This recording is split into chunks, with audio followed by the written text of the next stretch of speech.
Welcome back. It's time for another Wildcat Wednesday, and I've got Jessie Gilmore in studio here from the K-State Extension Service.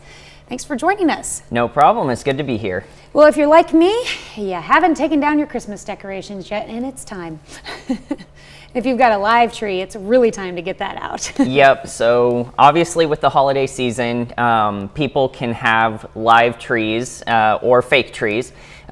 If you have a live tree, it's going to probably be starting to die right about now. And a lot of people are left with questions about what to do with the tree. Mm-hmm. And you do have a couple of options, some that are more horticultural than others. Obviously, some cities will have pickup for live Christmas trees after the holiday season is over. I would imagine that if your city has done that by now, that's not really an option anymore.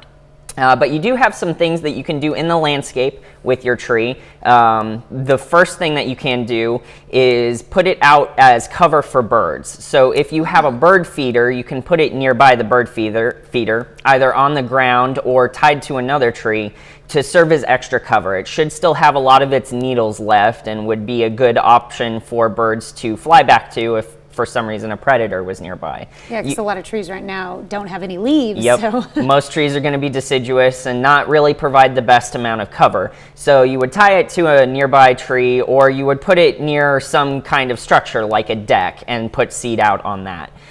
Your other option is to use it as pond cover for fish. So sinking the tree into a pond will serve as a substrate for water plants, aquatic plants to grow, and basically serve as cover for minnows and other fish to live and grow in. So it's a good option for people with ponds that might want to stock them with amounts of fish. To sink it, you would basically just tie a cinder block to the edge of the tree and throw it in, and that should sink it.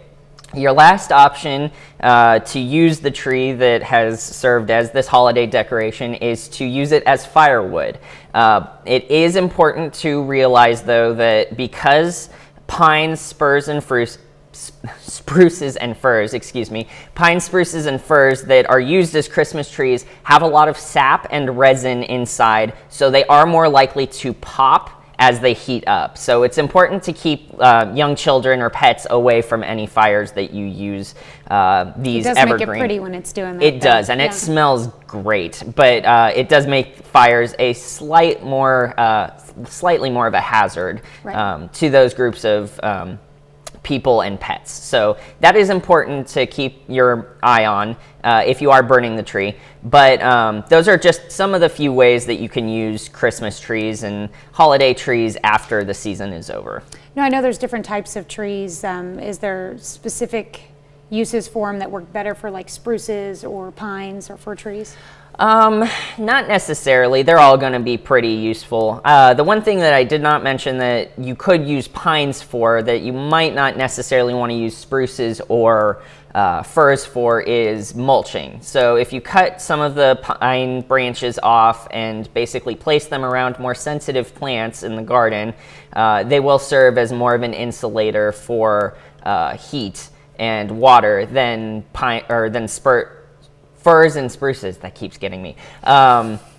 Just because you are more likely to be able to pack needles closer together from pines than you are from firs and spruces. Gosh dang it. All right. Well, that was a lot of helpful information. I've known about that, putting them in the ponds and stuff, but like tying them to something for birds to start bringing in those birds for near your feeders and stuff. Yep.